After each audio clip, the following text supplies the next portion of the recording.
এই বিদ্যাপত তোক দেখিলে বলে বুকুখন কপে এইডাল দেখা পিছত বুকুখন নকপে বেলেগে কিবা কিবি কপিব बात तो सही है ये सब क्या देखना पड़ रहा है নিজকে কেলা কি বুলি ভাবে নিজকে কেলা সানি লিওনি বুলিয়ে ভাবে নেকি ঠিক নাই ইহঁতে কেলা रुको जरा सबर करो বেয়া নাপাবা এনেকে কোৱাৰ কাৰণে কিন্তু কোন বোৱাৰীয়ে এনেকুৱা কাপোৰ পিন্ধি পেলাই এনেকুৱা বাৰু ভিডিঅ' বনাই বাৰু হা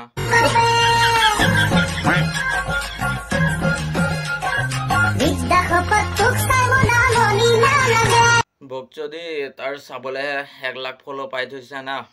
তাৰ কেলা একো ঘেণ্টা টেলেণ্টে নাই তাৰ টেলেণ্টৰ নামত কেলা জিৰো ये बड़ी अच्छी बात कही है जी केला ভাল ভাল কন্টেন্ট বনাই দিছে এটা কেলা ফলোই নকৰে আৰু এই বকচদি চাবলে কেলা 1 লাখ ফলো এনেই কেলা কৰি থৈ দিছে